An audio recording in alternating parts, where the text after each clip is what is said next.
Welcome to the Planning Commission meeting.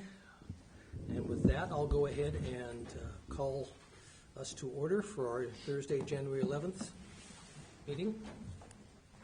Can we have a roll call, please? Commissioner Brock? Present. Commissioner Kingsburg? Present. Commissioner Taylor? Present. Commissioner Rook? Present. And Vice Chairperson Baker? Present. And that brings us to the next item on our agenda is the approval and review of the minutes of December 19th, our last meeting. Make a motion to accept. I'll second it. I have a motion and a second to accept the minutes of 19th. Are there any discussion? Hearing no discussion, all in favor say aye.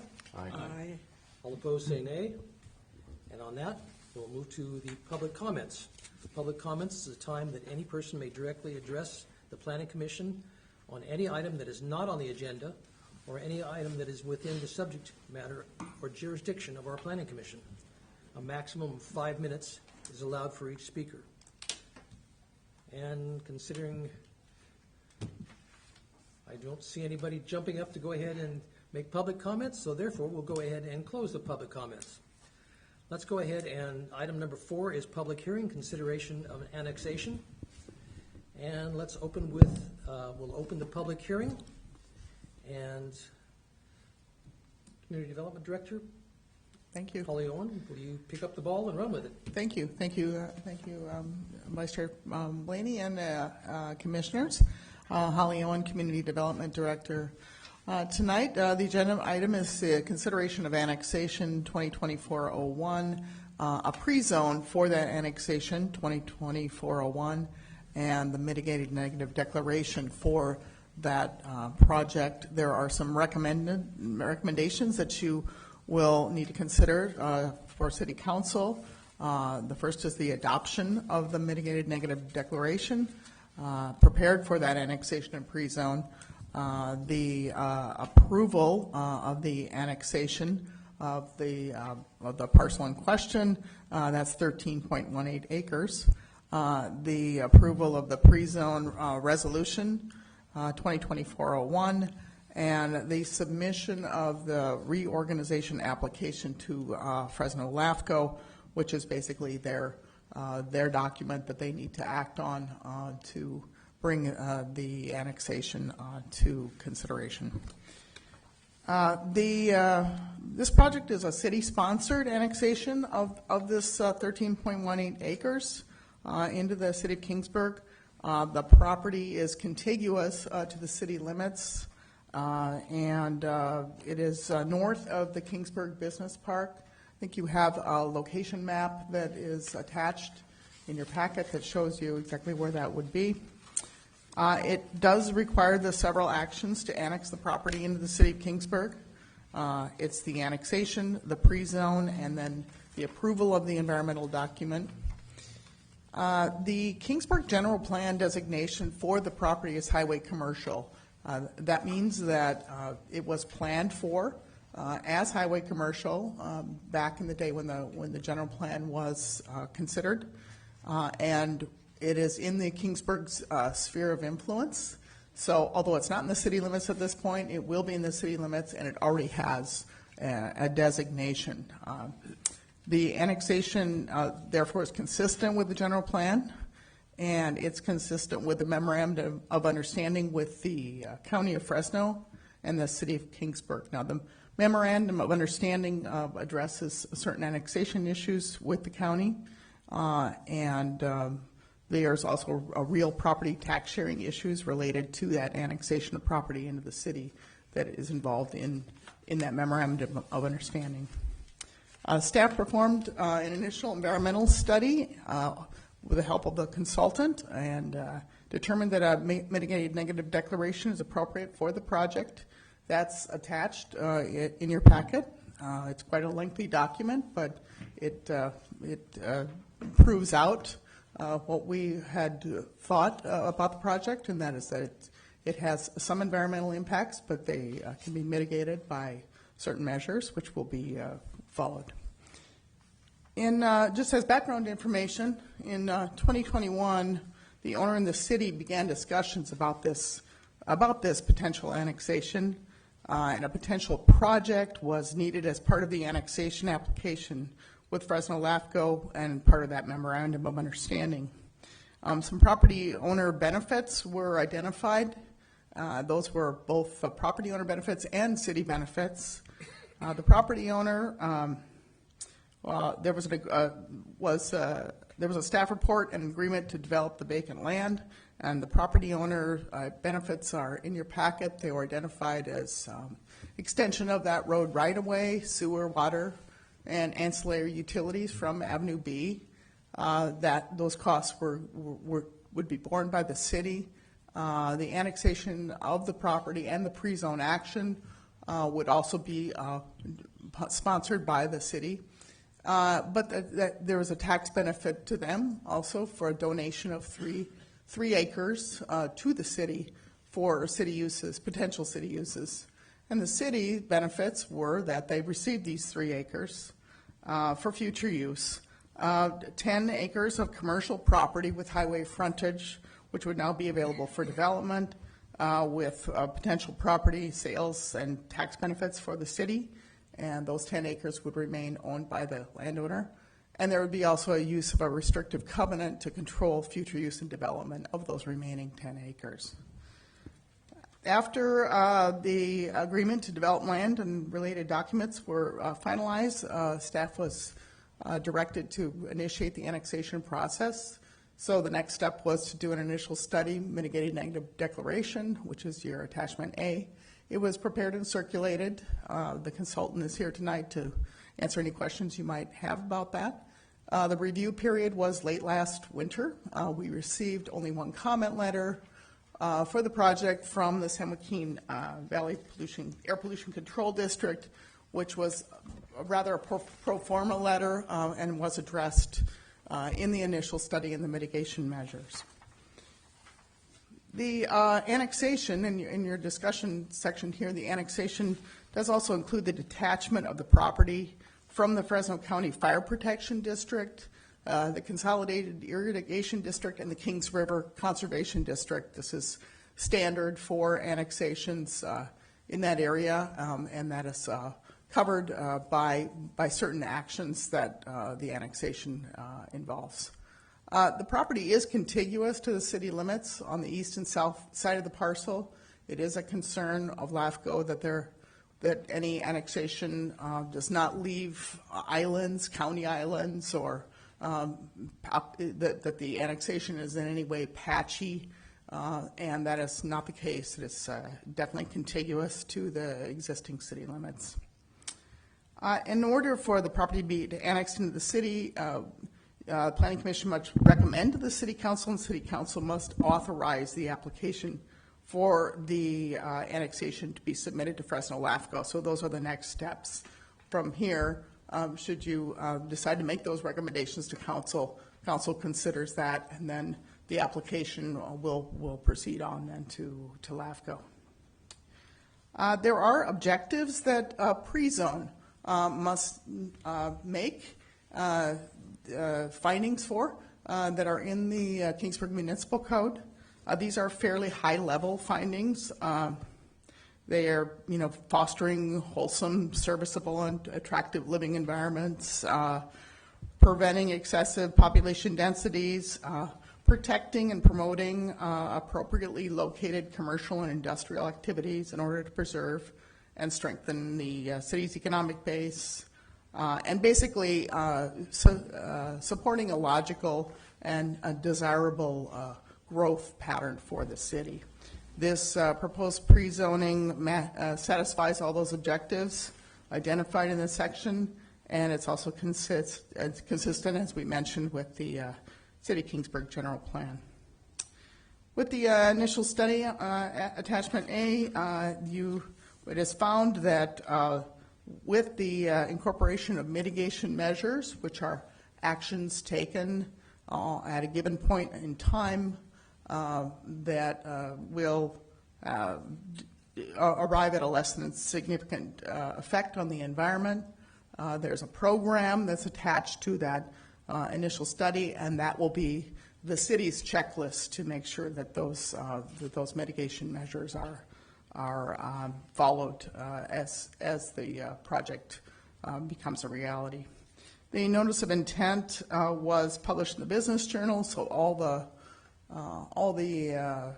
timelines that need to be followed for an initial study were met by this.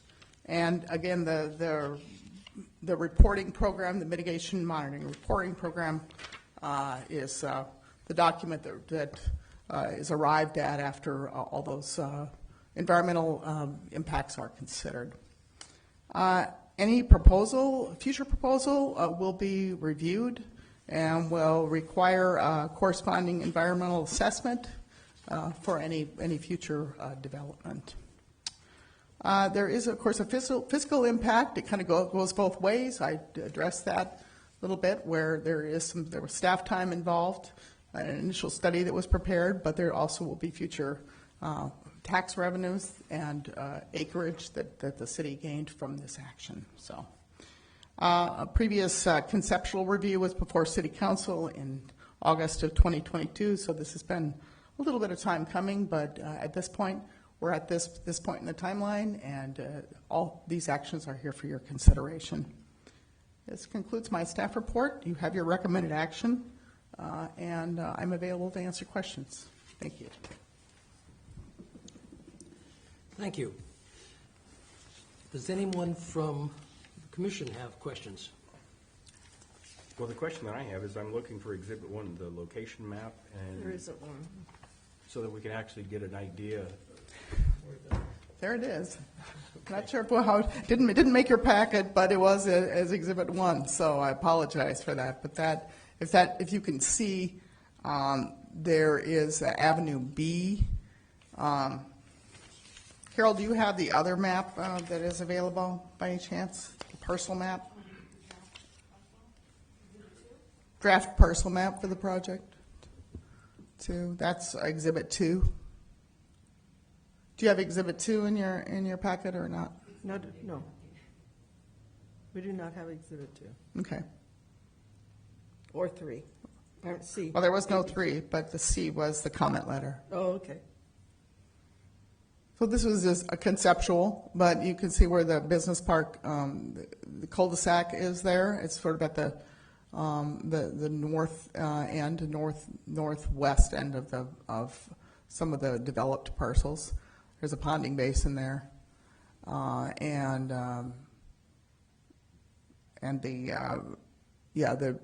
there's Avenue B there too. So if you need any assistance in locating this, let me know, and we can maybe bring up another map. But How far north does it go, Carol? this the diagonal line to the northeast is Highway 99 there. So it goes almost to Stroud. Alex, if you've got any, Do you have the environmental? Oh, there's yes. one. Mm-hmm. Yeah. If you go to the environmental document, there's some images in there that I think would probably What do they? be helpful. Yeah, actually, they have good maps in there. If you have your environmental document, or you have it, you were given it online, I assume, right? Yeah. What are they planning to build at Bridge initially? No, there's nothing proposed initially to build. So it was a conceptual that's needed for the annexation, but there's not an actual proposal for okay. building. Okay. In the provost report. So it's been annexed, but we won't. No, I wouldn't. No, there's no, you are considering the annexation action tonight. So Right. the actual annexation happens after LAFCO says, Right, this right. all looks like we have the approval from the understand. city, and then we go on. I understand that. But the city will not own it? The city will own 3 acres out of the 10 as Okay. part of the exchange for Oh, this, that's it. What 3 acres? the southern 3 acres, the southwestern 3 acres Closest. at this time. That's what my understanding of the proposal. So the frontage will be will be owned by the current property owner along 99. Is that what it says in here? Any further questions? That's, if not, I have several.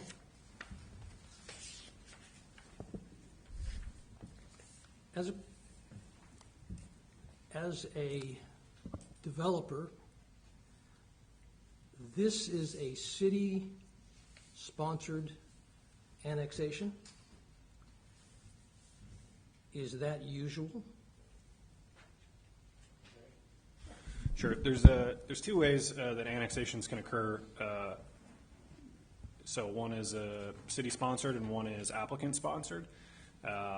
In the time that I've been here, the policy of the council is that all of the applications run through the city so that there is an agreement so that applicants don't go and issue or apply without input from city staff. This one is a little more unique, obviously, because we have an interest in a portion of the property, but as it relates to actual application process, yes, we are the ones that initiate all of our annexations.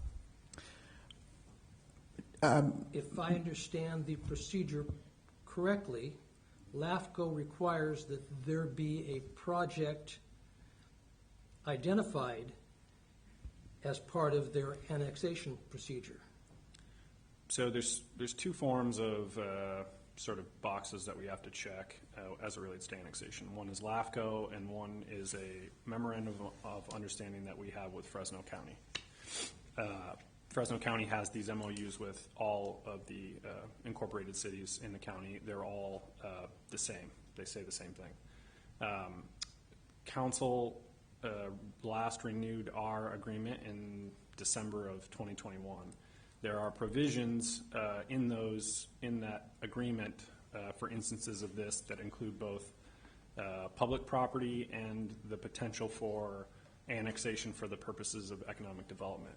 There are specific requirements that we have to meet when we ultimately go in front of LAFCO. What LAFCO will do is take a look at our application, and then they will ask whether or not Fresno County has signed off on that MOU. This is a process prior to that occurring, but we have had conversations with both LAFCO and Fresno County regarding this project. Okay, this is to be zoned highway commercial? Correct. And yet further in the staff report, according to city benefits, the city will receive 3 acres, including the potential construction of a new city hall council chamber facility. Has city council made a determination as to relocation of City Hall, or is it pure speculative? Speculative. I think council has been pretty open about the fact that there's no existing space here anymore. So their goal is to, as they plan for the next 50 to 75 years, to find an alternative solution. Those options are relatively limited in the downtown. And so this particular location offers opportunity as it relates to both opening up an additional 10 acres of highway frontage for economic development purposes, but then also offers an option should that be the next step that council decides to take with regards to a new city complex. Has a discussion with any of the Chamber of Commerce or Business Development Committee been brought into this discussion, or is council running without input from the business community? We've had conversations over the last 3 years with that community. Everybody has different opinions with regards to the location of City Hall, including council members themselves, I think they're doing their due diligence to try and offer opportunities for the future, whether those come to fruition or not, or if another opportunity presents itself along the way, then I think that they'll examine those at that time. But this particular decision before you tonight relates to the annexation of this particular parcel, as indicated by the agreement that the council has with the property owner, the development agreement. Will the only way to access this be down Sierra Street? Or there be another access off of the freeway? No, there's no other freeway access. Yes, it would come through the business park from the south. I imagine that as development occurs to the north, there will probably be some sort of what I would call emergency access off of Stroud to the north, but not likely until either development occurs or that road is drastically improved, that would become a secondary access point for non-emergency access. So is this going to involve widening Sierra Street at all? Because I know it Not gets at to this be a real time. bottleneck just with the T-Mobile. Mm-hmm. And I'm just thinking more businesses are just going to crowd it even more. Yeah, I mean, a traffic impact study would take place at the time that development would be presented, and there's no development that we're Okay. discussing at this point. Thank you. This would be pre-zoned highway commercial. Would City Hall fit into highway commercial? Is that an allowed tenancy? I think there's a mixed-use overlay zone in that entire area that allows for office-style buildings, which is what an institutional or city hall building would fall under.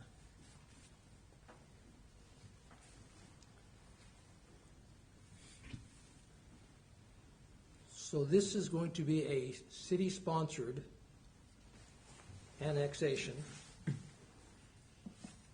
with the long-term benefits of the city obtaining 3 acres for the potential construction of a new city hall or city chamber of commerce, or chamber facility located outside of the downtown area.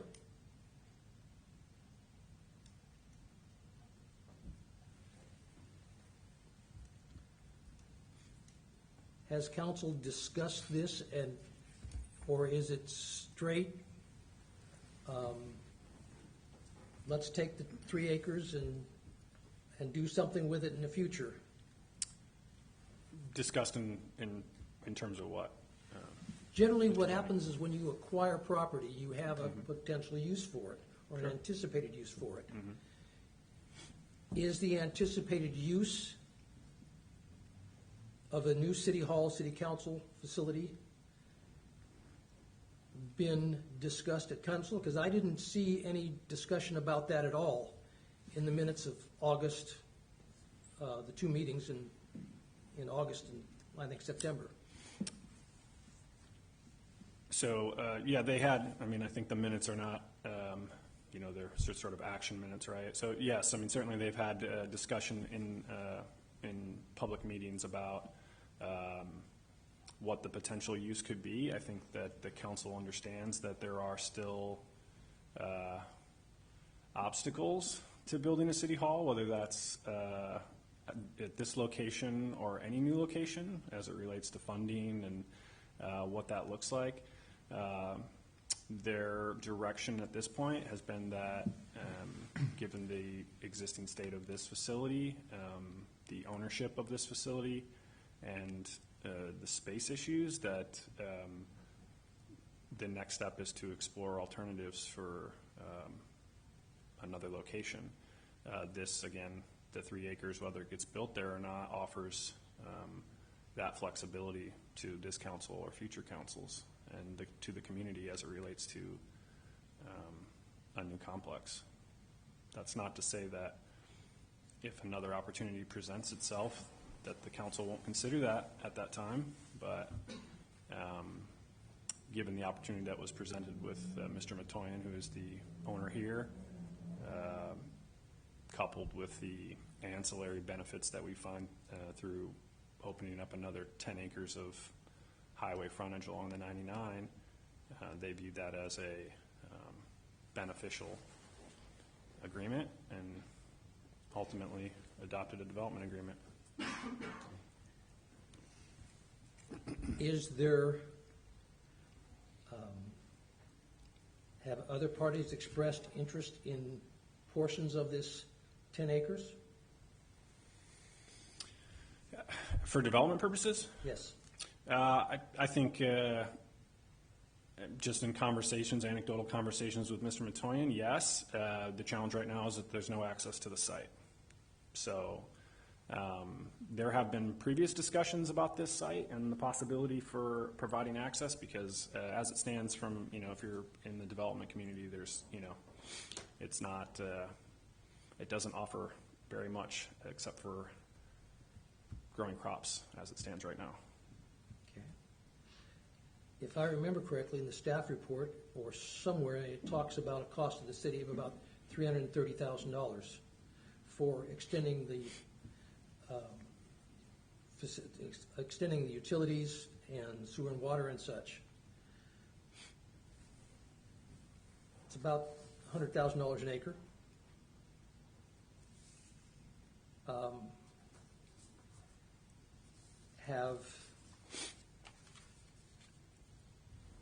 Has the council requested, if the council is looking to go ahead, which it sounds like they are, if they're looking to go ahead and expand City Hall, have they approached any real estate agents or have they approached other property owners in the downtown area? Previously, any of the vacant property that is in the downtown core, they engaged in conversations and either were told that the properties were not available or were far more expensive than the $300,000 that you're referencing. Okay. So I think they've considered their choices, at least that were available to them at that time. And, this is the direction that they've provided. Have there been studies previously that recommended that the city government stay in the downtown core area? Not that I'm familiar with. That's not to say that they don't exist. Okay. Having a little bit more history on it than yourself, I think there are studies and recommendations. I understand why annexation of additional 13 acres for development in this particular area would be good. I'll be very honest with you, I have a problem with relocating, and that's what it sounds like we're committing to doing here, is we're rubber stamping, relocating City Hall out into the business park. As I see it, we're not rubber stamping that. That was just an example of something that they might put out there. Isn't that right? It's not, you haven't said we're going to do this. Nobody's made plans to move it. It's just a theoretical, something that could happen, but probably wouldn't. Yeah, with respect to Vice Chairperson Blaney, I think the issue tonight is the consideration of the annexation and the environmental document. I certainly appreciate the argument with regards to the location of City Hall. That may very well be the case with regards to the location. And like I said, if there's another opportunity that presents itself, I can assure you that as long as I'm here, that will be considered. There's challenges with our existing facility and that go beyond just space. And so I think that the council has been thoughtful in their process. I mean, if I can be frank, I think the inclusion in your staff report that talks about the potential for this relocation is the most transparent thing that we could be talking about. So that, I don't know, necessarily had to be included when the development agreement occurred, but I think that when we had discussions, we wanted to be very clear about what could potentially happen, because it's not my position nor the council's position to be, dishonest or appear as if there was some sort of bait and switch that occurred. So, again, I think everyone here knows that if we do get to a point, whether it's this location or any location where we're talking about building any sort of municipal building, there's going to be much more significant public input, and there's going to be a discussion about financing and what that looks like. And, those are obviously conversations that the council has had as well. I greatly appreciate the fact that you are being transparent about building an 18,000 square foot city hall facility there with 78 parking spots. However, I still feel that if council were to go ahead and go through the annexation and accept the 3 acres, they would consider going ahead and using the 3 acres as a opportunity to perhaps trade or exchange properties, which can have some great tax benefits to the seller of the properties.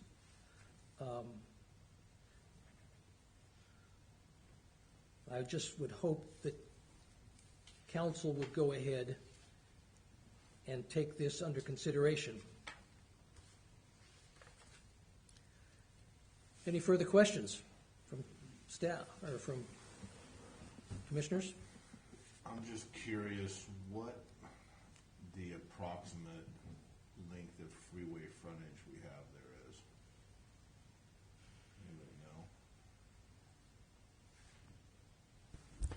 We could probably find out from the APN, if there's an APN map in the environmental document. I'm not sure. No, there isn't.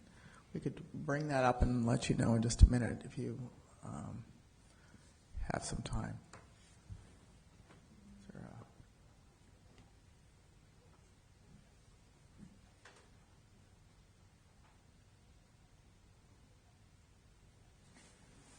The industrial park, Lundgren Court, that lot in the corner, that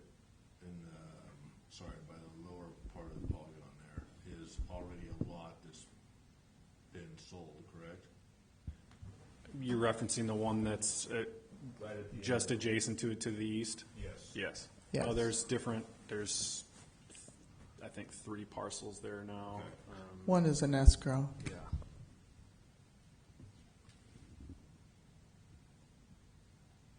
So, I mean, there's the question of, if your question is just like what's actually abutting the freeway or what Right. potentially will be visible from the freeway, it depends a little bit upon what gets built on that eastern parcel.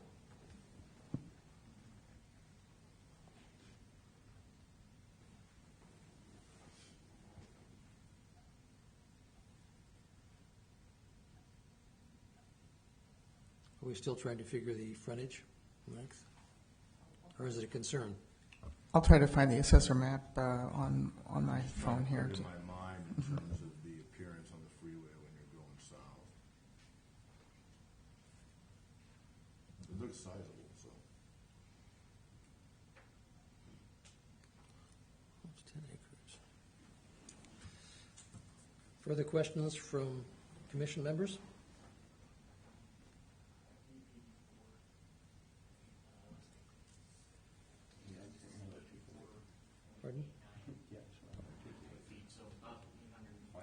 885 feet. Thank you, AJ. Thank you. Yeah, I would ask, I guess, about the timing of the project, and that, we're looking at picking up 3 acres, spending 300 plus on the other hand. Is this something that's been in place for quite some time? Is this something relatively recent that the landowner is pushing? No. So the landowner initially, after purchasing the property, I'm going to say 4 years ago, approached the city about potentially annexing. We kind of walked them through the process of what that would look like, whether or not he, and at the time he did not have a particular development or project in mind, so we were talking with him about that. The council started to engage him a little bit more in 2021 about this, and then ultimately worked through the details and entered into the development agreement in August of 2022. Through the past year or so, there's been discussions more centered on what the parcel would look like, the proposed parcel that you saw there. The actual building and parking stalls and things like that are just, they're intended to be a graphic to show what could fit on the site. We haven't engaged in any serious discussion with an architectural firm or engineering firm outside of the city's engineering firm with regards to a building and that overall design. The good portion in the first half of 2023 was spent with the property owner working through those particulars. Once those were resolved, then we engaged environmental consultant, and they worked through their process and had to go through its necessary time frame, which occurred, as Ms. Owen mentioned, in the latter half of last year, and is before you at your first meeting in 2024. Thank you. Sure.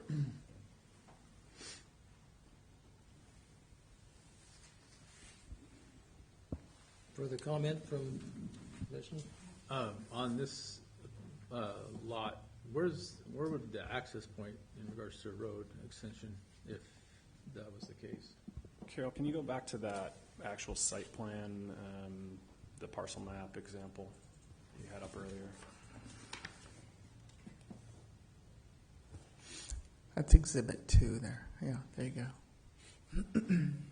If you can just go down and then kind of, if you just want to make that a little bit bigger, kind of where that Avenue B extends. So if you're looking to the, just south of where the parcel is on that actual 13-acre parcel, there's an existing ponding basin that sits there right now. The city owns the parcel to the east of that ponding basin, so you can see some extension of that and the road curving up to the north. And then obviously once actual development occurs, you'll see more of a circulation design actually in the rest of the lot on 13 acres.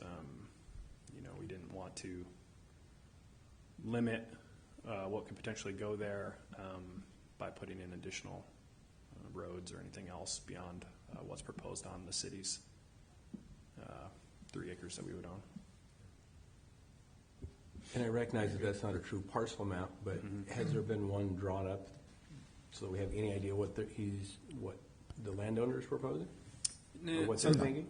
Yeah, so we've talked about different possibilities, to parcel map it into different things. I think the best option for him right now, is to leave open that flexibility as it relates to development. So, there's a possibility that it could, as development comes in, there could be different parcels that happen on that remaining 10 acres. But as of right now, it's the intention is just to leave it, as you kind of see there with the 2 separate parcels, the little over 10 acres and roughly 3 acres for the city.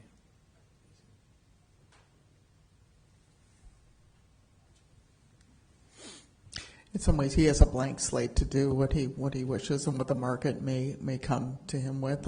We would do any site plan review, environmental assessment, or entitlement that would be required as part of that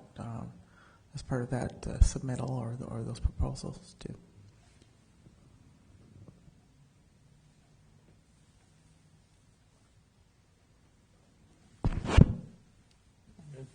Okay.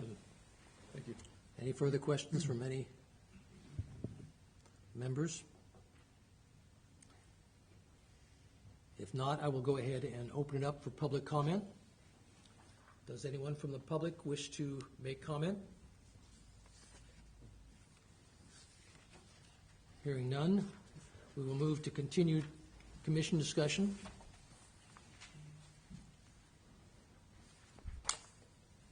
Any further questions, comments?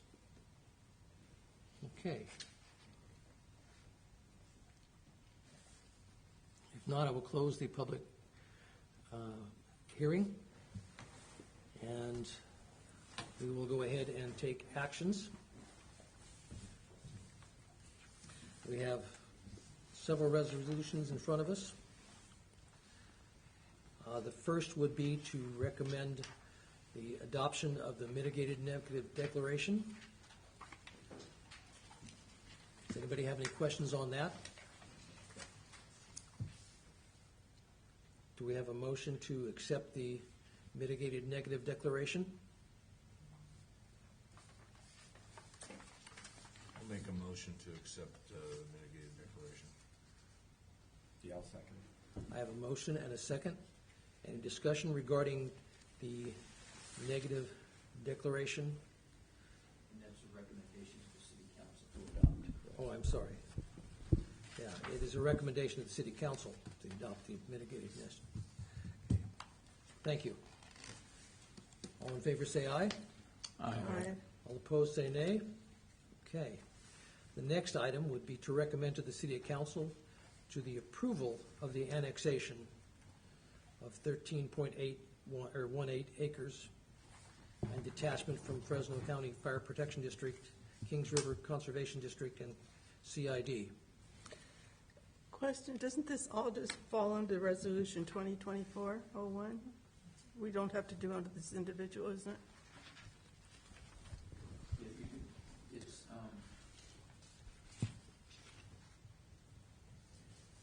you're recommending, the resolution is the recommendation of those. So that's what we're really wanting to do, We're recommending to the city council. right? Yeah, we don't take, I understand that. yeah, okay. Well, I will move that we adopt the Resolution 2024-01. Yeah, she's just clarifying, Vice Chairperson Blaney, that it's one resolution. I mean, there's four actions within that, but it's one action. So we can do it all as one, right? So that's what I move. Okay. So you wish to consolidate all four actions? Yes, It's already been done, so I think that's what we're I think so. We're Okay. just, Yeah, the resolution sets forth, it's, as you'll notice in staff report, it says through Resolution 2024-01, staff recommends the planning commission make the following actions. So it's through the resolution, so if you adopt the resolution, then that adopts all of the recommendations that are identified in the staff report. Thank you. Okay, so I have a motion. Do I have a second? I'll second the motion. I have a motion and a second. All in favor say aye. aye. All opposed say nay. And hearing that, that goes ahead and takes care of that item. Thank you. Now we'll have our discussion regarding accessory dwelling units. Could we take a quick break? I have to use the restroom. Sure.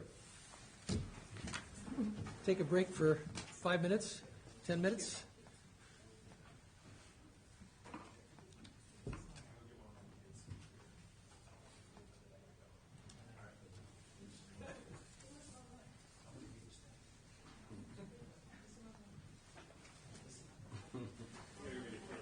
I'm happy to chew it up some more. I promise there's more to it. Thank you very much for attending. Good seeing you. See ya.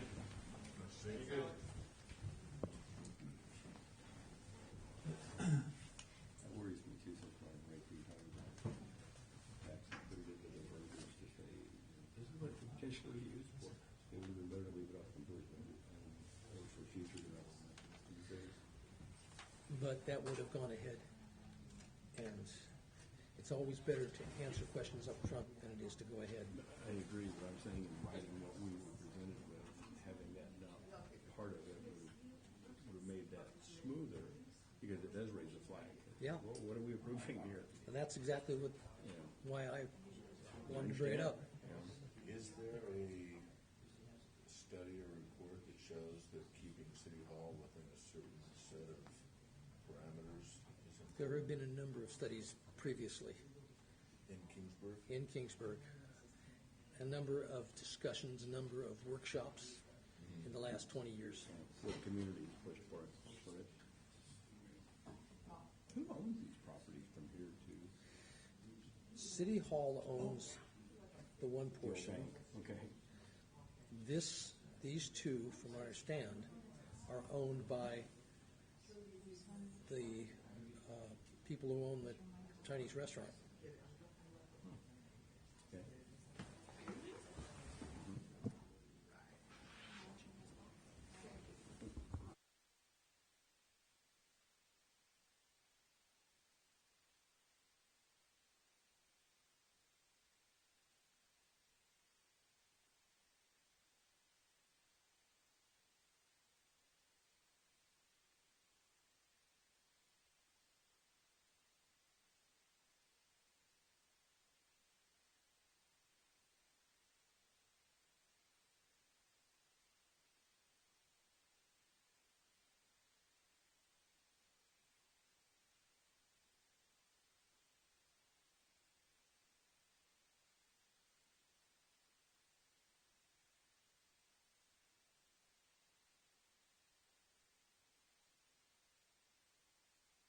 Shall we go back into session? Okay, thank you. We are resuming our discussion, and would you like to pick up the ball and run with it? Thank you. A.J. O'Connell, building official for the City of Kingsburg. Commissioners, good evening. Thank you so much for the opportunity to speak with you tonight regarding the City of Kingsburg's proposed ADU program.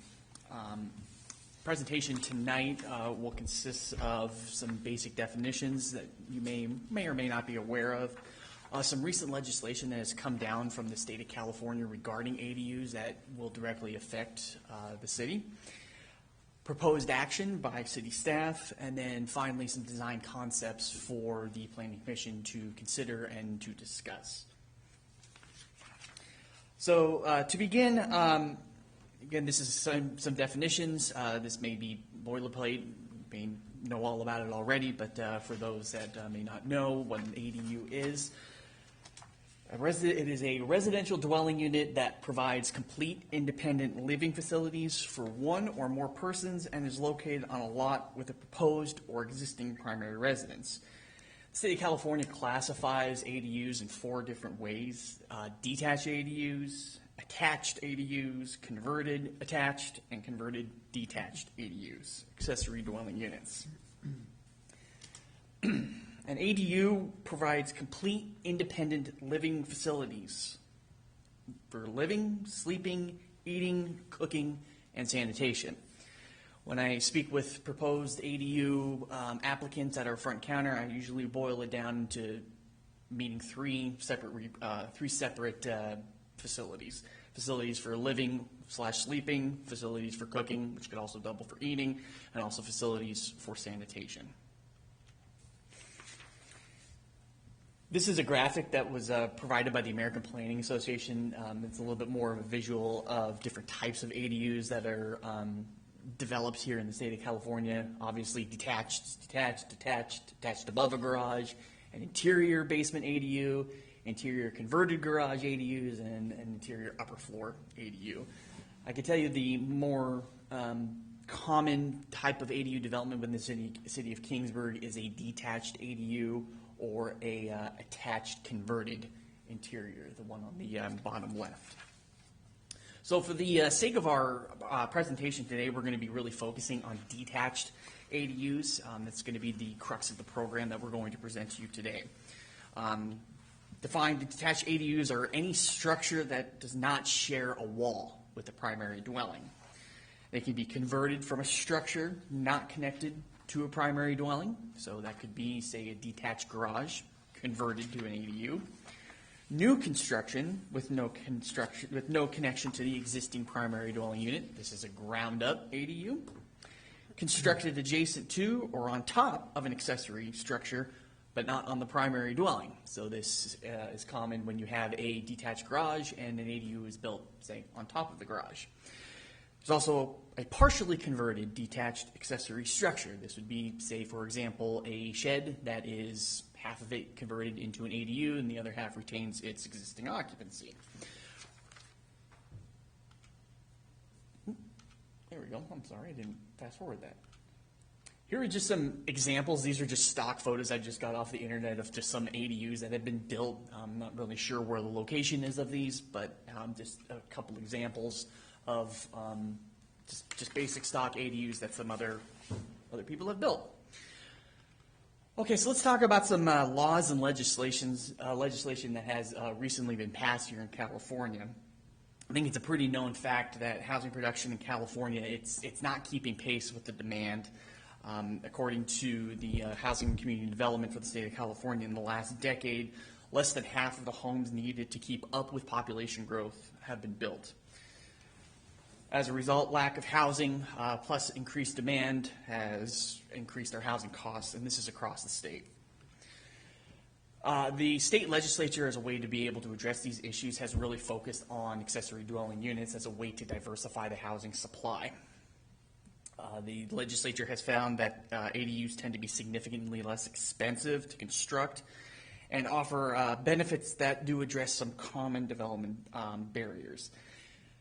In past years, the state legislature has come through and has relaxed some of the local restrictions on ADUs with regards to parking, zoning, particular types of review, etc.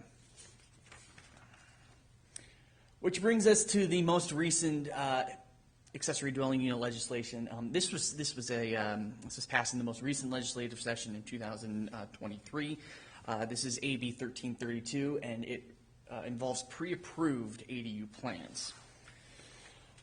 The summary of AB 1332 is that it requires each local agency to develop a program for the pre-approval of accessory dwelling unit plans by January 1, 2025.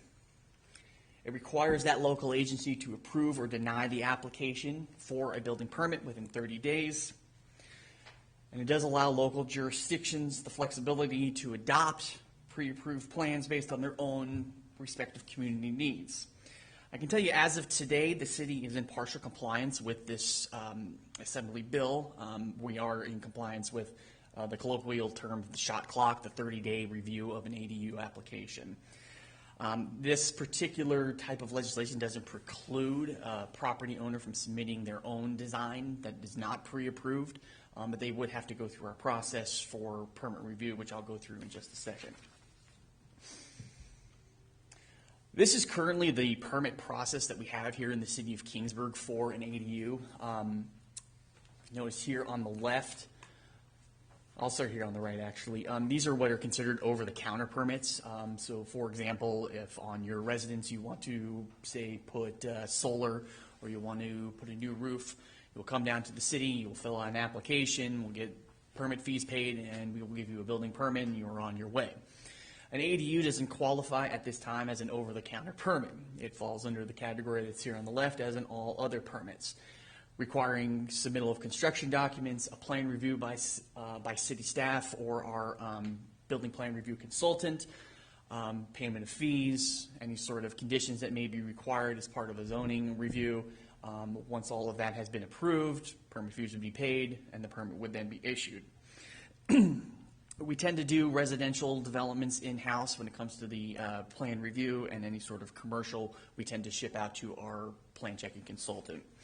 Our reviews for both residential and commercial, again, are taking about approximately 30 days, in which we are then in compliance with the Assembly Bill. I can tell you that in 2023, the city of Kingsburg, we processed 3 ADU permit applications 2 permits have been issued based on those applications, and those applications followed the process that you see on the left. The current submittal requirements that the city of Kingsburg requires for an ADU involve all of these items that are here. I know it seems like a lot, but a lot of times they will lump them together all into one particular plan. This includes permit application, complete site plan, any sort of structural plans, and full electrical, mechanical, and plumbing plans. Certain elements can be waived depending on the scope of work for the project by myself as the building official. Currently, right now, the city of Kingsburg, we have 3 primary building standard plans. We have a standard attached patio plan, we have a standard detached garage plan, and we do have a standard solar plan. Essentially, with these particular plans, if a permit applicant were to come to the front counter and say, AJ, I want to build a attached patio using your standard plan, we would require a simple site plan to be drawn. We would make sure that it complies with all of the requirements for the zone that the property is in, and we would issue a permit based on that standard design. The standard design is unique in the fact that it has already gone through a plan check. It has already been pre-engineered. It has been pre-reviewed, and I can tell you our standard patio plan and our standard garage plan, they are the exact same plan that is used by multiple jurisdictions across the state of California. They're nothing special. They get the job done. The catch is that it's a city standard plan, and the applicant has to build the structure precisely to the plan of which they have. If they make any modifications, they will have to go through a plan check review process, as indicated in the previous slide. The city of Kingsburg also, we have a standard CMU block wall plan and also a standard trash enclosure. So let's talk a little bit about our ADU program. Because of these state mandates, we're going to have to come up with a ADU program, a pre-approved ADU program. So the objectives for this program, and this is consistent with what some other cities have been doing in the Central Valley. First is to encourage the development of ADUs by offering a selection of pre-approved plans to homeowners. We should offer a variety of sizes and styles that will match the diversity of Kingsburg's neighborhoods and the needs of households throughout the city. We should also strive to provide affordable means to comply with these ever-evolving ADU legislation and mandates that are coming from the state. We should streamline the permitting process to obtain an ADU using these pre-approved plans, and then finally achieve compliance with AB 1332. These are the recommended legislative steps that staff is going to be proposing. I can tell you that what we're going to be proposing to you tonight and moving forward is unique in that other cities have not been going about this process. The compliance that other cities that I have spoken with in Visalia, in Fresno, Clovis, Reedley, they've left this matter strictly at a staff level. They haven't involved discretionary bodies such as yourself. We're bucking the trend. We want to make sure that this planning commission and this city council are involved. If we're going to have a pre-approved ADU plan, let's make sure that everybody at the table in front of me has a say in what it looks like and how it's designed.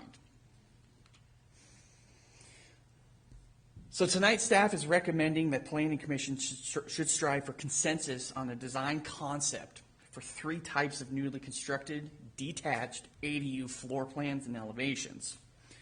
Staff is recommending 1 studio design, 1 one-bedroom design with 1 bath, and 1 2-bedroom design, either 1 or 2 bath.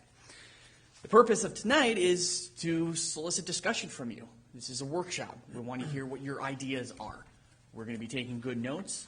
We're going to put together your ideas, and then at a future meeting, we will bring back the final design concept for your review, your approval, or denial. Tonight, staff will initially present ADUs that are already pre-approved in other California jurisdictions, and the Planning Commission should use these pre-approved plans as a guide for their concept. This is what other cities are doing. This is what we like. This is what we don't like. We like it just the way it is. We don't like any of these. The Planning Commission will review the presented ADUs and will direct staff on a preferred option, including any proposed changes during this workshop. Staff will take those comments, ideally, put together a motion for consensus to the City Council for the design concept, which we hope will occur at this Planning Commission's February 8th regular meeting.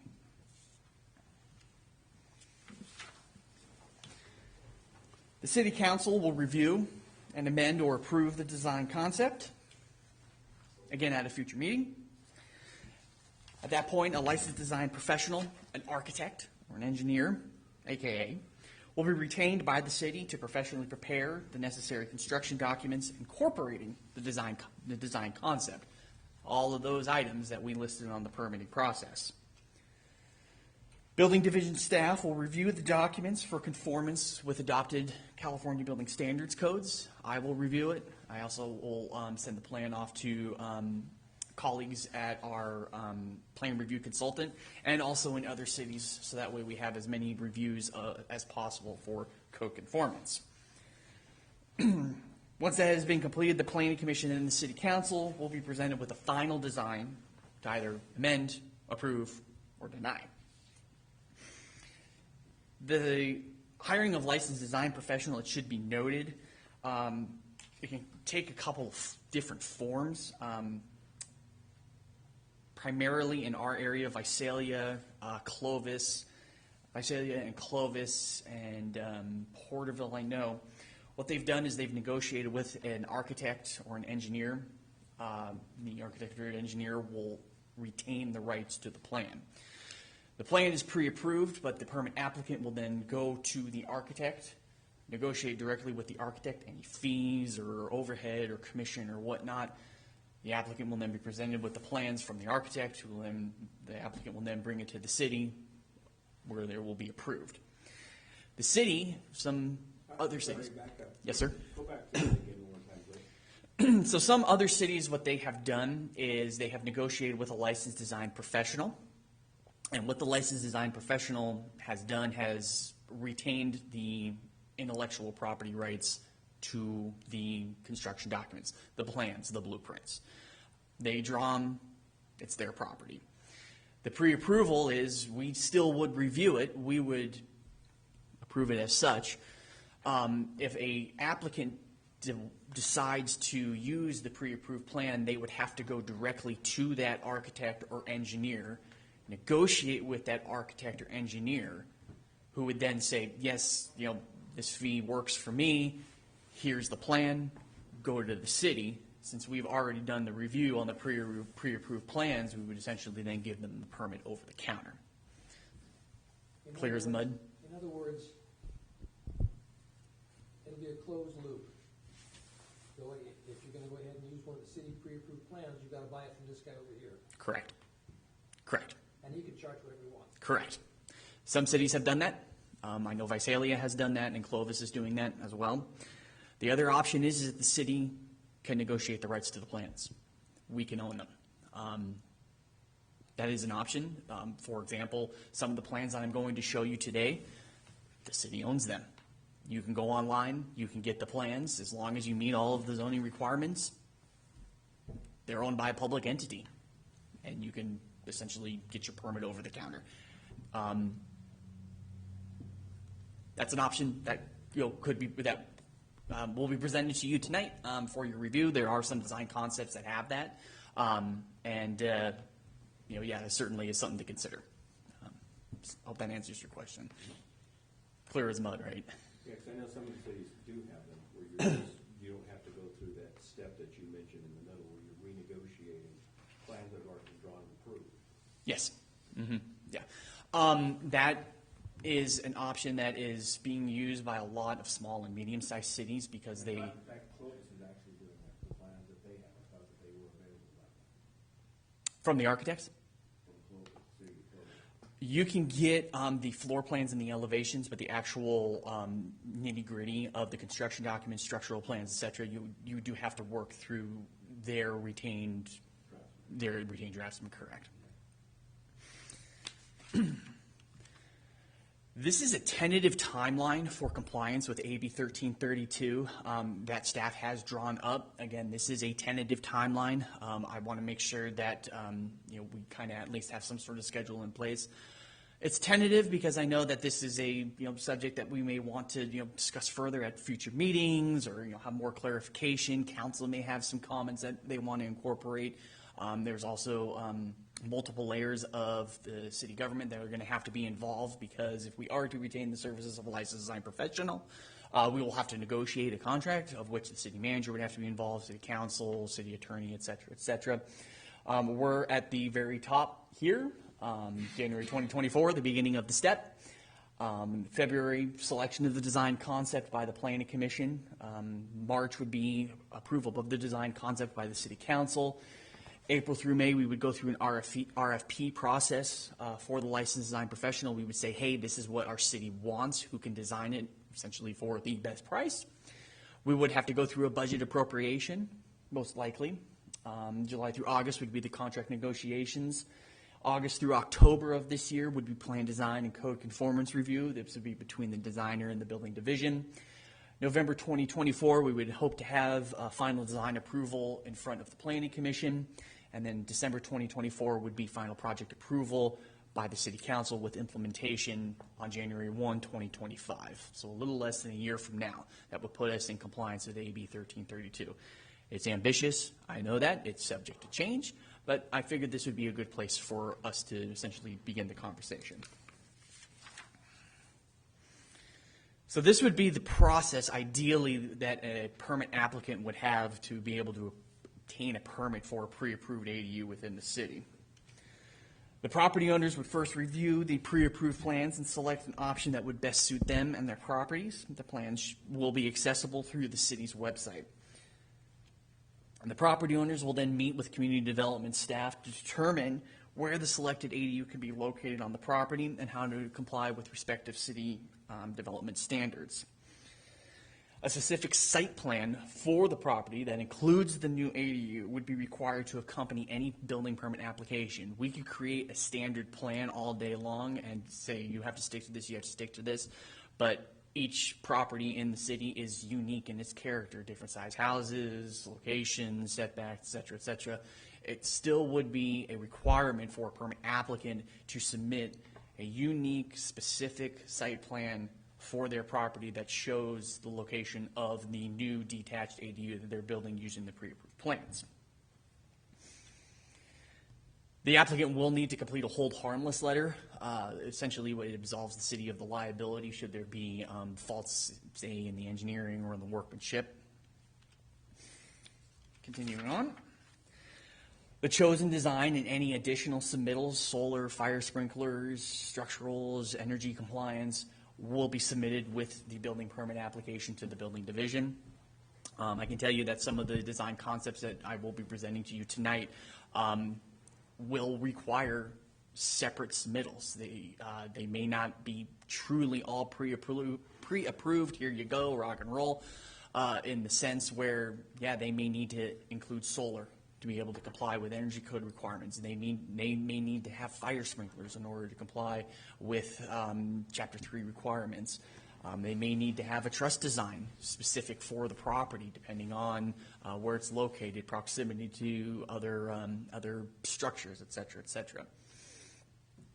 The building division staff will review all the documents as submitted for code compliance and will approve a permit for issuance within 30 days of the application submittal in accordance with the Assembly Bill.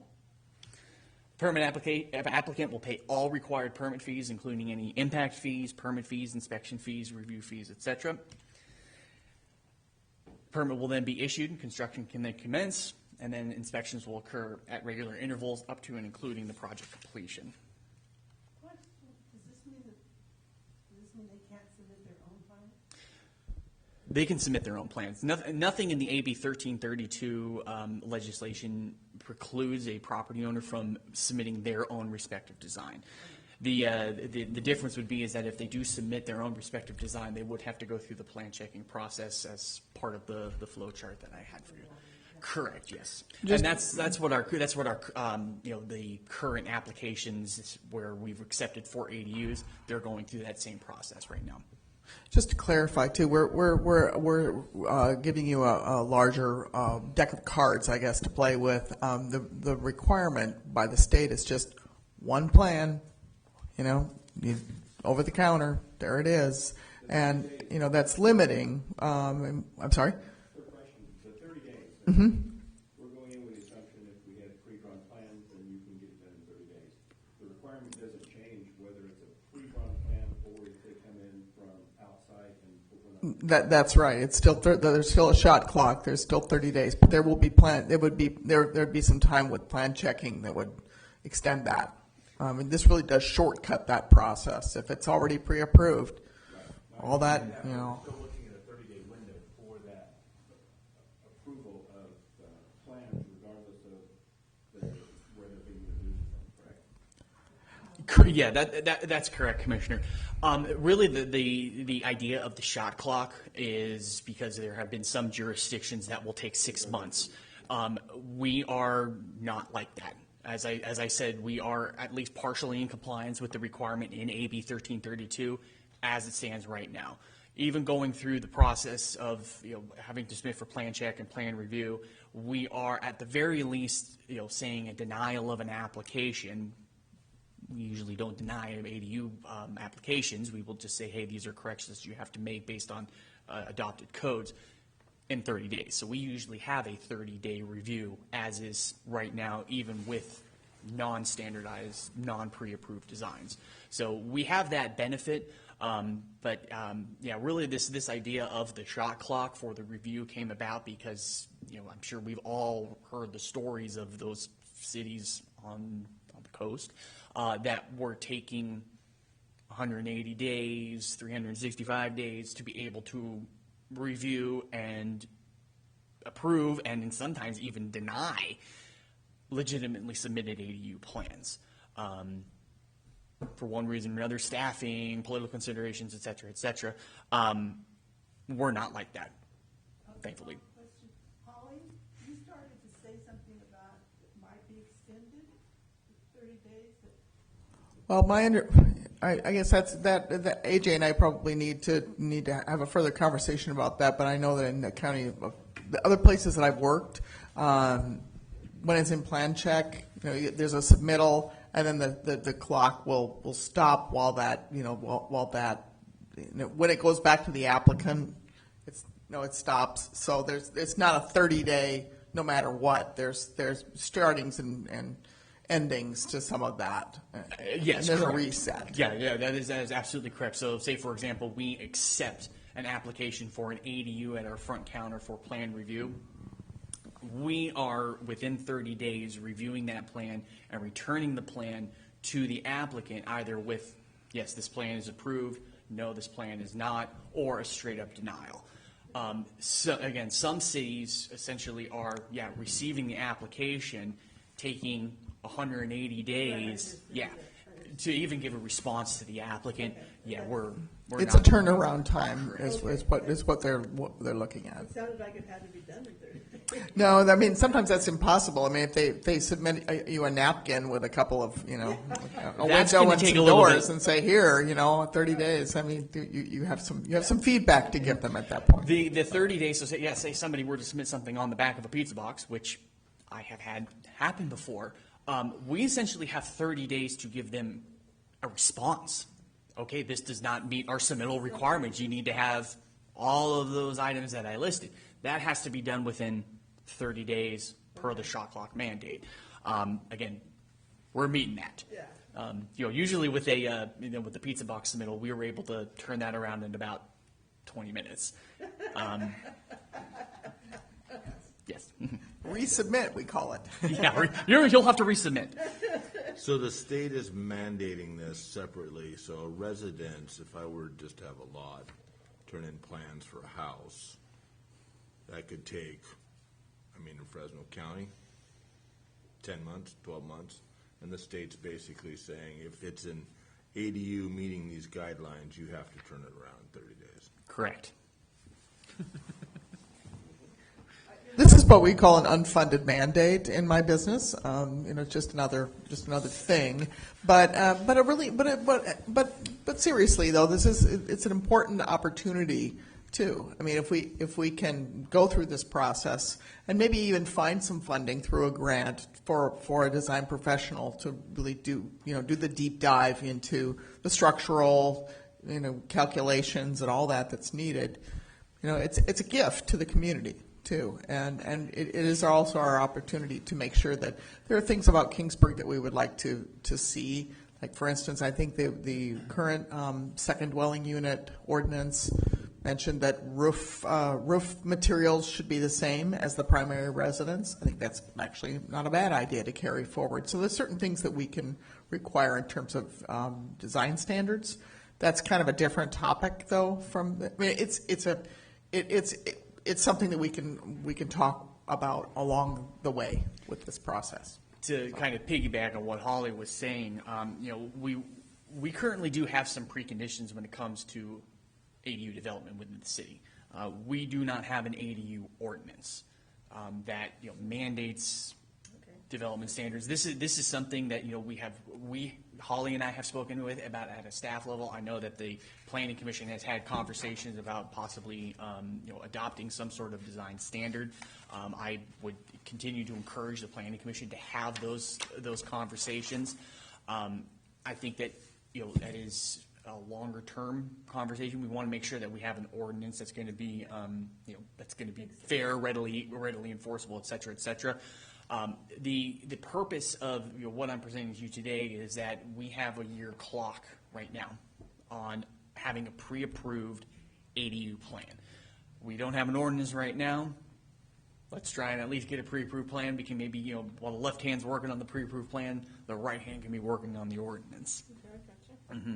So, these preconditions that are on the screen right now, these are actually just coming from the state. Since we do not have an ADU ordinance here within the city of Kingsburg, we default to the state requirements. So, for example, the property must have an existing primary residential use. So McDonald's can't come in and say, we want to build an ADU on our property. That is not an existing primary residential use. Any pre-approved design will still need to conform to certain development standards within the city, such as there does need to be availability of parking and required setbacks. There are some requirements in the state that give some leniency in that particular area. I think Holly can certainly fill in on that better than I can. But the property must also have access to utilities. So we just can't have a lot. And let me put it this way: the annexation that you just approved, there's no utilities to it. If the applicant were to come in and say, I want to build an ADU on this vacant lot, it would be immediately denied because it does not have access to utilities. There's no sewer, there's no water, etc. AJ, I'm just curious. So let's say I develop 10 lots for residential use. What's to stop me from building 10 ADUs on them and not building a house? One of the state requirements is that in order to have an accessory dwelling unit, you have to at least have a proposed primary. Okay. So that would be one of the things that we would look in that 30-day shot clock. Okay, is there either existing primary residential use or a proposed primary residential use? And AJ, isn't there some type of ratio that the secondary building can only be a certain percentage of the primary? That was the case in ADU law. It's gotten a little bit looser now. The state has allowed ADUs up to 1,200 square feet. That's a maximum, right? And 800 is really what usually what they look for. So in CJ's example, you could have 10 houses, primary houses. You could have 10 ADUs in the backyard of each of those houses. And then you could even have a JADU, a junior ADU, attached to the house as a separate living unit too. So it's, it really is, I mean, That was called an apartment building. there are, it's interesting though, it really depends on mean, I think that when you look at LA County, I think that the building permits, I think there's been, I think I mentioned that they had many of their building permits are now ADUs. Well, that's LA. There's a reason for that. Here, we had 3. That's right. There's no real infill. So we still have a lot of greenfield here, a lot of room to grow, and people value open space here. I mean, the bigger lots. So there's a trade-off. So. Yeah, I mean, just speaking from the standpoint of the building official building permit, yeah, we've issued 3. I think, I went to Calbo last year, and we had HCD give a presentation about this topic, and I believe, City of LA, God, they had issued thousands of ADU permits. That's all they're doing now, and it's pretty robust, their program that they have. So. Well, I mean, I hear about it all the time in terms of affordability. There's not, even in Kingsburg, there's a new house, a significant amount of money. So I would imagine there's a tipping point where you start looking in rather than looking out. So let me kind of take you through what are some alternatives that the Planning Commission can consider for tonight. The first, Planning Commission can choose not to participate in the design concept process, thus delegating the responsibility to city staff and the city council. This is essentially the AJ, we don't care, go away option. I'd be a little offended, but that's okay. The Planning Commission can opt not to select any of the presented design concepts and direct city staff to give us some more options. The Planning Commission can select one or more of the presented design concepts with no modifications or amendments. We like them exactly the way they are, bring it back to us for a resolution. The Planning Commission can select one or more of the design concepts presented with modifications or amendments. AJ, we like this plan, but we would like it a little bit better if it did this. Or we would like it a little bit better if it didn't do this. And we do all this tonight? So tonight is essentially just a workshop. I'm going to present to you the design concepts. I would hope that we could have a discussion, what we like, what we don't like. Carol and I are going to take really good notes on your comments. We'll put them all together. If there's some sort of consensus on a particular proposed design concept, we will put all those comments together and then bring them back to you for a final approval at a future meeting. Okay. Any other questions before we get to work? Okay. Well, this is the fun part. So these are some proposed studio design concepts. So what I'm going to do is I'm going to present these to you. I'll kind of give you just some high-level comments. We strove to kind of have a wide variety to be able to present to you as potential guides for the design concept. So this is a studio that's currently being used in the city of Fresno. It's 347 square feet. It's a studio with 1 bathroom. They do have 3 separate elevation options. The elevation that's presented on this slide here is the gable elevation. They also have a craftsman and a contemporary option.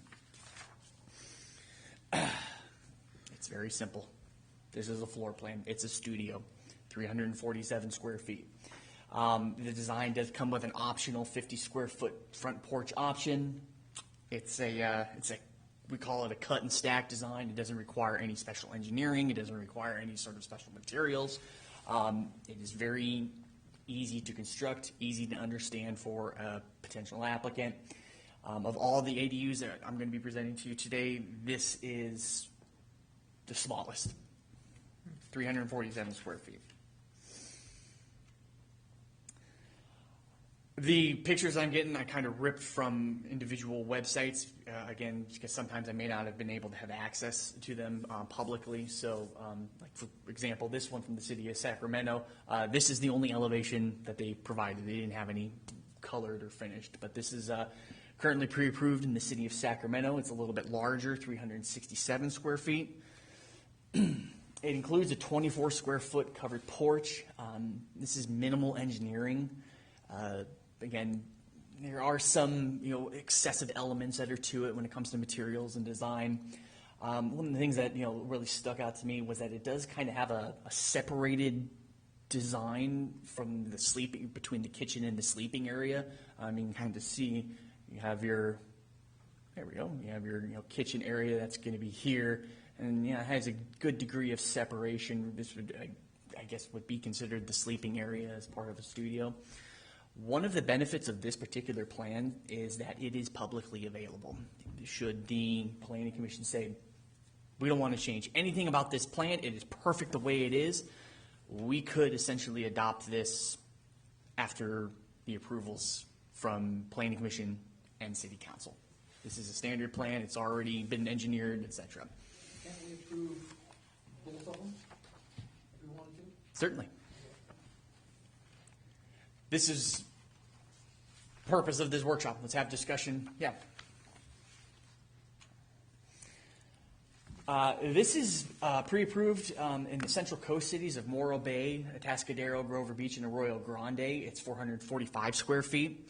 What these cities did was they all got together and pooled their resources together and created their own pre-approved plan.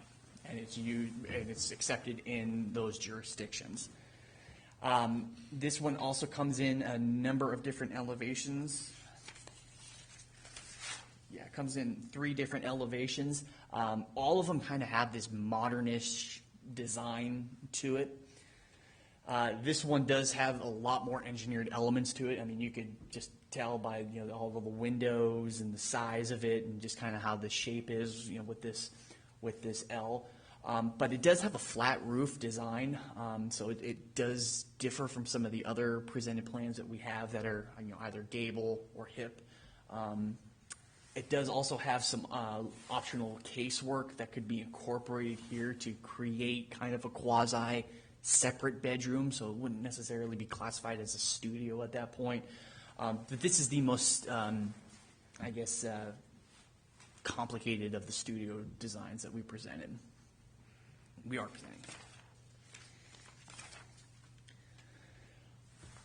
Let's look at some one bedrooms. This is currently pre-approved in the city of Visalia. They have 3 separate elevations. They're all 498 square feet, 1 bedroom, 1 bath. The contemporary style, the craftsman style, and the Mediterranean style. There are little changes. You could tell by the outside cladding here, the type of roof, the type of roof covering. This is the floor plan for all of the elevations. It does include a 55 square foot covered porch. This is done by a local architect out of Visalia. I've worked with the individual before, but it does have some pretty significant engineered elements. This is not the plan is pre-approved. You still would have to go and actually get a truss design from a truss engineer specific for your property. So is it pre-approved from the standpoint of a label? Yes, it is. But you still would have to do some site-specific structural improvements in order to meet all of the code requirements. Go ahead. This is the first one, AJ, that I've seen that has utility connections. This is actually just a defined space. So this actually is where... Oh, no, I'm sorry. I'm talking about the phone drop and the ductless heating condensing pad on the back side. Yeah, so this one is pretty complete. When I spoke with the individual at the city of Visalia who was kind of in charge of the program, city of Visalia, they left this up to a staff level. They wanted to have this particular type of design essentially just to check a box. They are going through kind of the former option, Commissioner, that you and I were talking about just now. For this particular plan, you have to meet with city staff. They approve the zoning of it, the site-specific site plan, but then they send you to the architect. You have to negotiate with the architect the rights to those plans, the electrical plan, the plumbing plan, the structural plans, which you then bring back to the city and they will pre-approve. So they have that particular type of process. EJ, I'm sorry, did they give square footage at the beginning of your first slide? I didn't see it. Oh, 400, yeah, 498 square feet. Thank you. I'm sorry, it's too small, but what's the footprint on that? 24 by, looks like 24 2. 24 on this. Yeah. Yeah, 24 feet on this here. And am I reading that right? Yeah. 26. 26. Oh, yeah, because they have a 2 foot extension. So 26 on this elevation here, 24 2 on this elevation here. So this has a separate bedroom Correct. This is a 1-bedroom design and a walk-in closet. and a walk-in closet. This would be something that my wife would be very interested in. They're not required to be ADA accessible. These still fall under the residential code requirements, so they don't need to meet all of the Chapter 11 CBC for ramp entry, etc. It is important to note that there was a change in the building, in the residential code, which covers 1 and 2 family dwellings, requiring built-in elements for aging in place and restrooms. And bathrooms. So it's now required, if you're going to be building a brand new bathroom, you have to put in special blocking for grab bars behind the toilet and in the bathroom, in the bathtub, excuse me. This is what LA is using. This is 445 square feet. It's currently approved in the city of Los Angeles. It is 1 bedroom, 1 bath. This is a pretty wacky design. That's the floor plan. Now, it could also be considered a studio. It doesn't have the fully separated sleeping area. This has very modern elements, lots of engineering. I wanted to include this plan as part of your options because, like the City of Sacramento plan, this is publicly available. You can go onto the City of LA Building Division website and you could pull every single structural element, electrical element for this particular design. It is free, available to charge, accessible to anybody. But it's pretty wacky. I don't think I've ever seen a design like that. Would the Kingsburg ones be free to anybody? That's something that, we would have to, depending on the design concept and whether or not we can negotiate the rights for those plans. Let me tell you about this LA plan. The city of LA has an enormous building department staff, and on their staff they actually have licensed engineers and licensed architects with the state of California. Well, they're on city payroll. They just drew it, and they put their own license and their own stamp, and as part of their employment agreements, they said we're giving away the intellectual property for these particular plans for anybody in the city of LA to use. We don't have that luxury. I'm pretty good at what I do, but I'm not a licensed architect. I'm not a professional engineer. So we would have to retain the services of somebody that has those qualifications. When you retain the services of somebody with those qualifications, we have to treat it like intellectual property. They retain the rights to those particular plans. In an ideal situation, we would want, as part of our negotiation, for the city to retain the rights. We essentially would buy the intellectual property from the licensed design professional.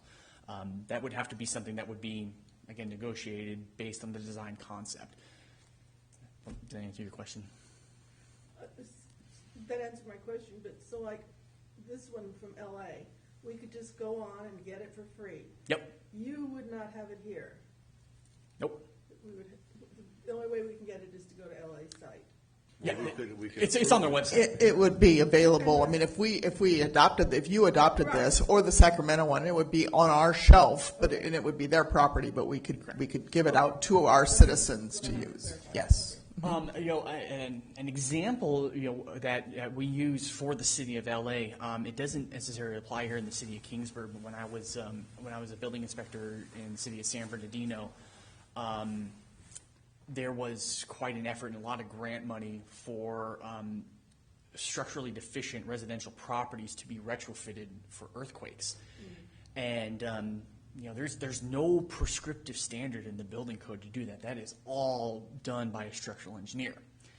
Well, the good people at the city of LA put their structural engineers who are on staff, they went to work and developed their own standard plan for residential retrofit. So what our building official did in the jurisdiction that I work for, they essentially wrote an information bulletin saying, we will just accept that. You're in the city of San Bernardino. And so what would happen is if somebody came in for a permit, they would present us with the plan. It had the city of LA seal on it, and we said, as long as you stick to that plan, we will accept it.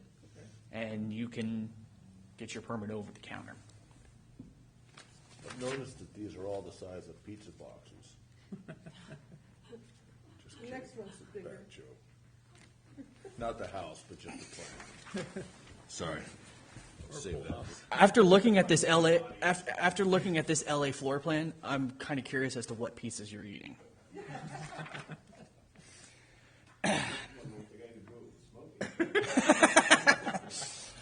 So this is in Porterville, 1 bedroom, 1 bath. This is 600 square feet. They also have 3 different elevations. This is their agrarian design. It includes a porch, includes a walk-in closet. As you can see, they have not negotiated the rights to their plan. You have to go to the architect, hence why there's this big watermark on here saying preview only. This is what I got from their website. It does include this, hopefully you can see this really large living room here with the covered porch. And it has the walk-in laundry area. That's kind of weird. That opens up into the bedroom, but I guess that's what Porterville wanted. This is in Porterville. Pardon me? Really? Okay. So yeah, you can ask them why you have a laundry opening up into your bedroom, but okay. It backs up to the bathroom. Pardon me? It backs up to the bathroom. That's a true rocket closet. I take my shirt off, throw it in the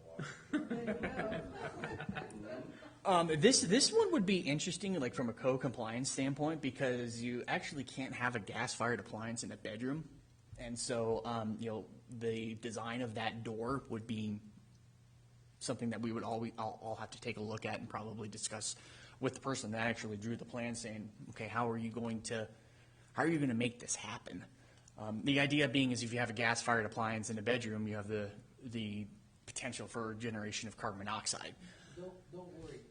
The state of California will go ahead and outlaw gas appliances in another couple of years.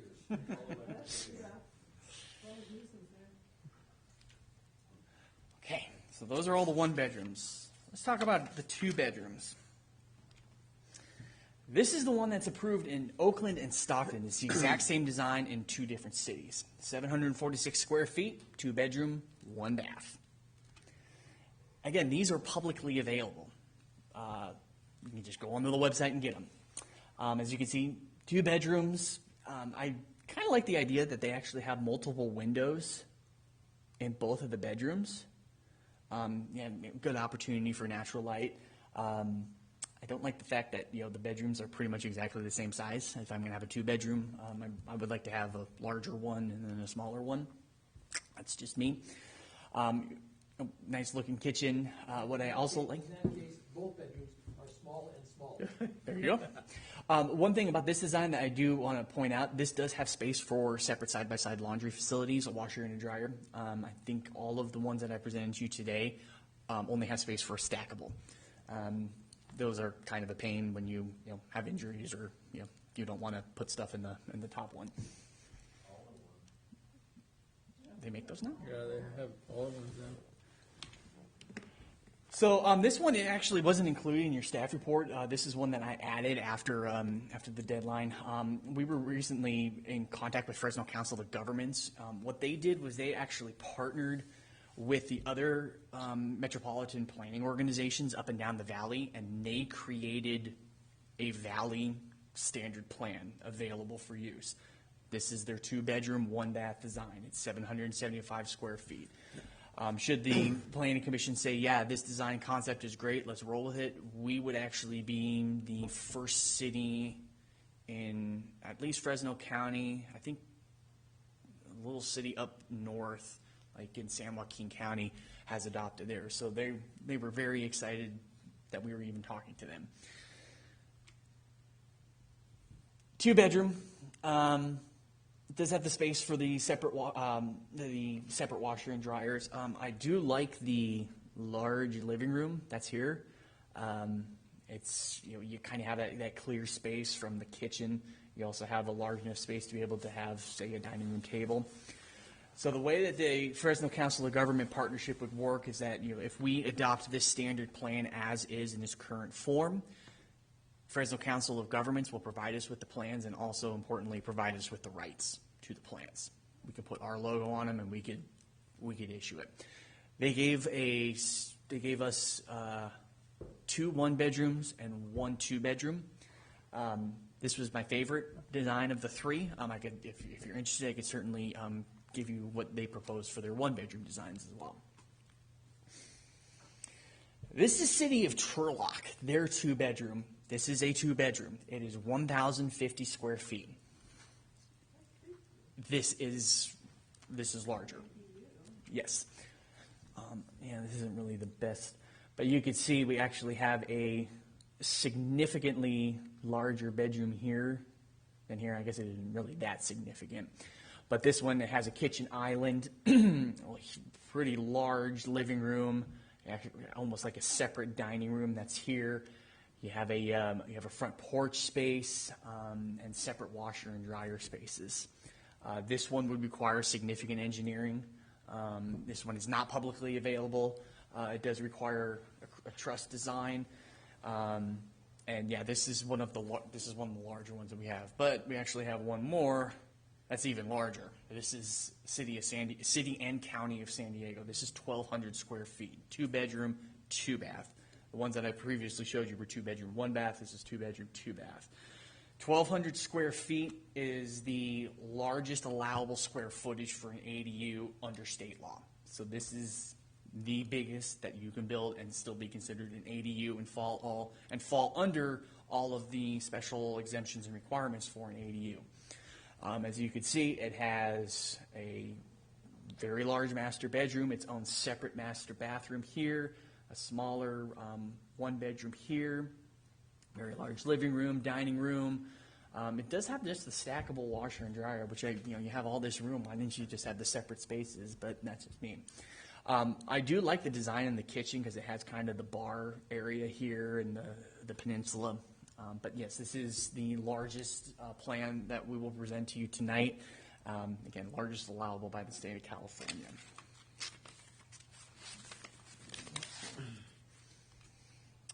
So something to consider so those are all of the design concepts that we want to present to you. The design concepts act as guides.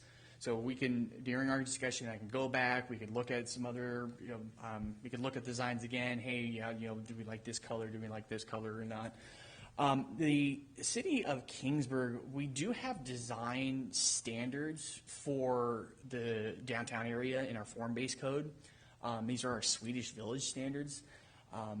They require steeper roofs, 10 and 12.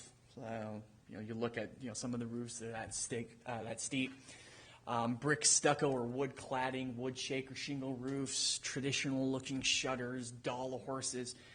The Planning Commission wants to incorporate some of these designs into your design concept. But we can certainly explore that. It's your plan. But the requirements are for the downtown area. Correct. Yeah.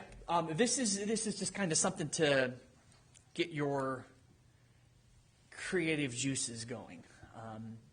This is what we have on the books already, something that you may want to consider. So let's just talk about kind of the next step. I suggest receiving public comment if you want to open it up for public comment on these presented design concepts. Planning Commission will evaluate the presented designs and provide comments to staff. What you liked, what you disliked, what would you like to add, what would you like to delete? Do you want to have different types of elevations? If there's public comment, would you like to incorporate some of that public comment? Again, we should try to have consensus on the design concept. I know it's getting kind of late. We can always table this for another date, allow you to kind of review what we've spoken about today. But essentially, we want to try and get a design concept together that we can now direct staff to say, okay, now when we go to, say, a licensed design professional, this is what we want to have designed, and this is what we want people to be building. We'll compile all the comments that you provide to us, and then what we'll do is then we'll incorporate them into that draft design concept. Again, we're shooting for the February 8th regular meeting. Now it's getting late, presenting you with a lot of information. We could always come back. We can always talk about this at a later meeting. I would also suggest, too, that if you wish to meet one-on-one with us individually between now and then, just to share some ideas, that would be a way to gather some opinions about what we could require.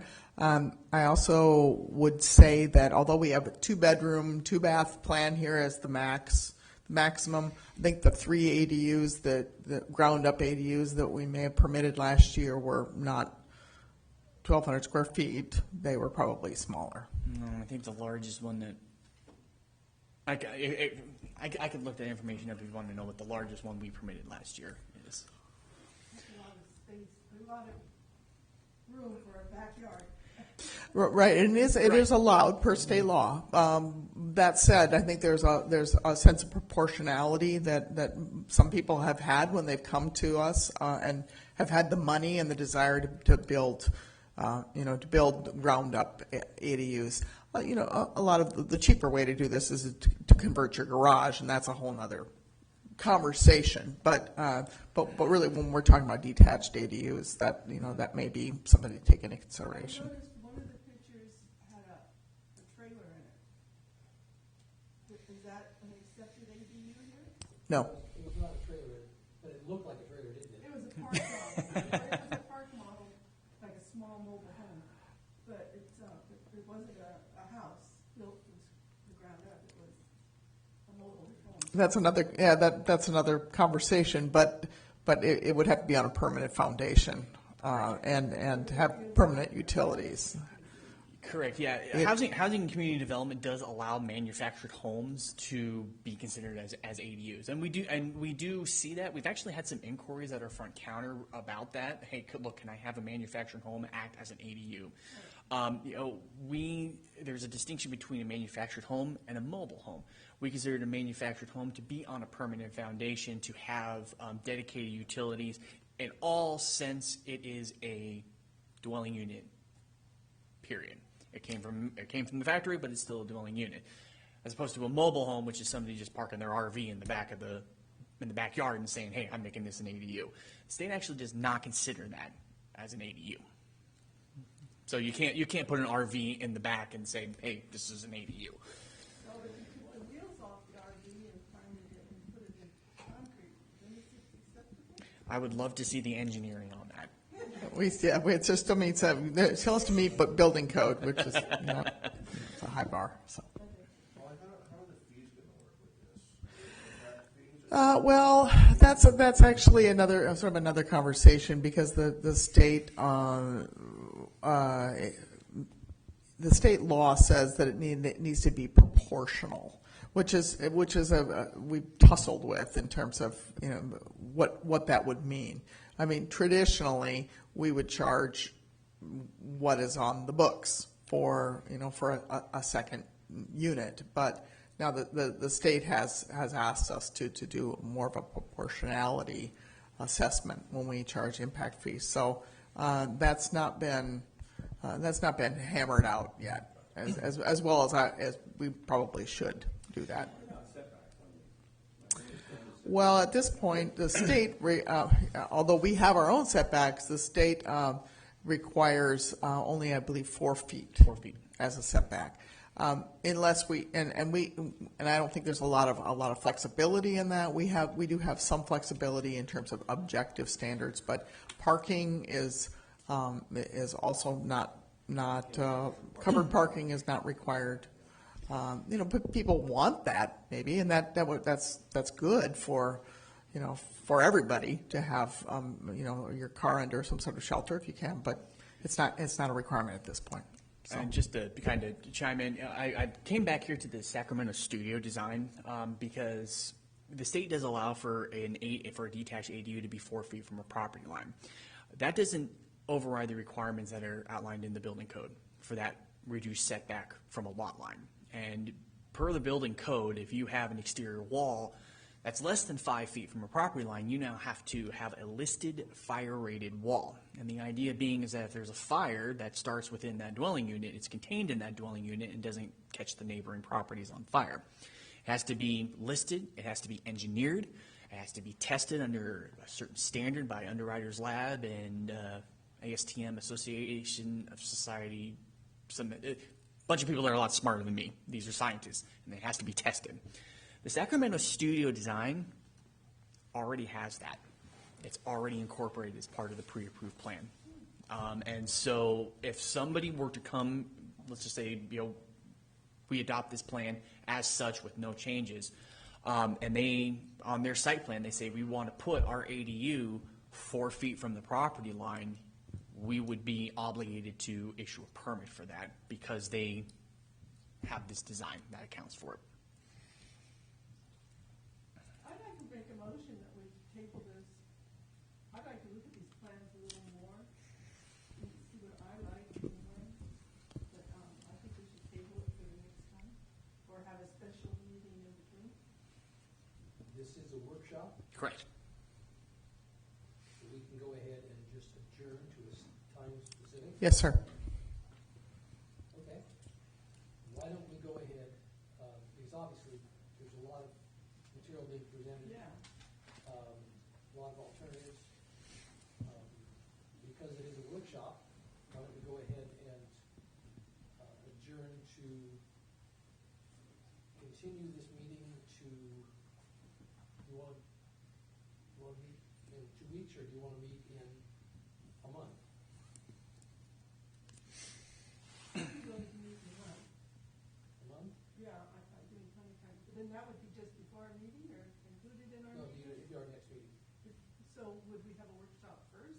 It'd be part of, we'd be continuing this meeting to go ahead and do that. Or we could just go ahead and simply take this information and then just adjourn with the idea this will be a subject on our next meeting.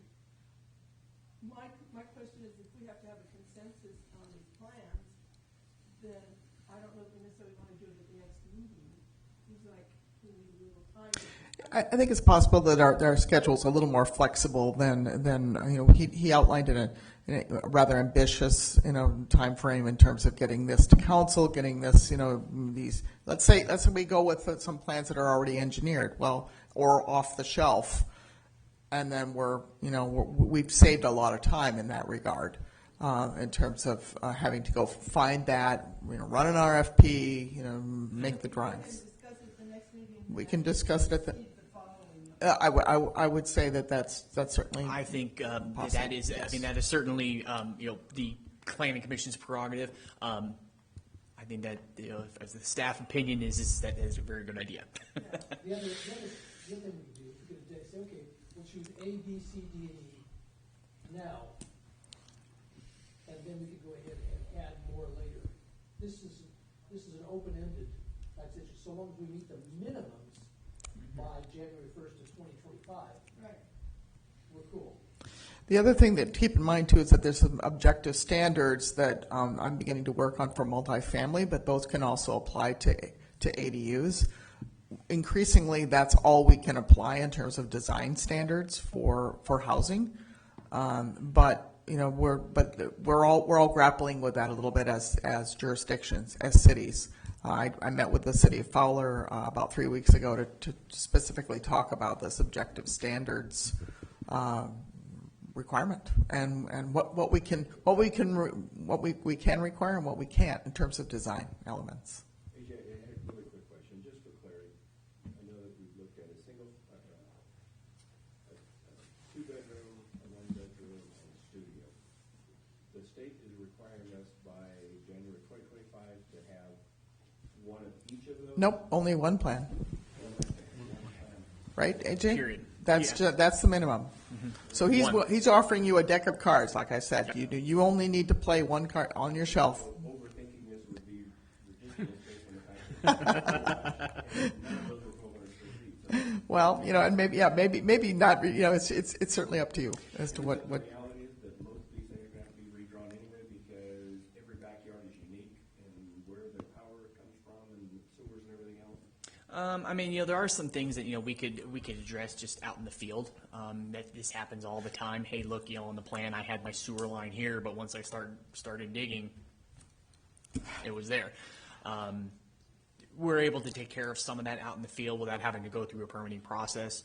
But the structural elements, specifically, if there are. Correct. Yeah. And following up on questions we go home, if we did 3 of these last year, actually buying or paying somebody to draw these things up so that we had them in-house, I think would be a foolish waste of money because we're not dealing with enough of them to justify it. So they can come in and they can work with the craftsman on their own. I think that certainly, if you look in your staff report, the financial impact, that's something that we're going to have to consider. If let's say, for example, the commission says one of these designs, we like it, but we want to have the Swedish style roof. We want it to be 10-12. I'll be frank with you. I'll say, yeah, this is going to require significant engineering. We're going to need to probably spend $75,000 to have this engineered. If that's the commission and if that's the council's prerogative, hey, we will find a way to make it work. As Holly said, there's grant money that's involved. We do have the council has renewed a contract with our grant writers. There's money that's available to be able to do that. It probably wouldn't happen by January 1, 2025. But if that's the prerogative of this commission and the council, we will work to make it happen. Or we can just go ahead and take some of the free ones from Fresno County Council of Governments. There you go. Which is what they're going to do anyway. They want to ground load it and take it to their own grass. Not a lot you can do with these things. Any further comments? Any further discussions? Thank you very much. We will go ahead and be encouraged to meet individually with staff. How does that work on the ground? I go meet with them. You can meet with staff. You can't meet with us. Yep. My door is always open. Yeah. Thank you. Very good. Thank you, AJ. That was great. Okay. And that brings us to future items. This is our number 1 future item. That will be your number 1 future item. I wanted to let you know, too, that we have decided on a consulting firm for the general plan update. It will be going to council next week, the contract will. It is with the engineering and planning firm Provo and Pritchard, and as part of PlaceWorks, there'll be some PlaceWorks staff that will offer some support too. Wyatt here has been faithfully sitting in a chair here. He was the CEQA consultant, but also with Provo and Pritchard. So I'm very happy to finally have that settled. There will be some meetings and some conversation about a new general plan. We'll be doing some pop-ups. We'll be doing some social media and a lot of data digging, I'm sure, in the next 18 months. So it's a big step for Kingsburg to finally have that done.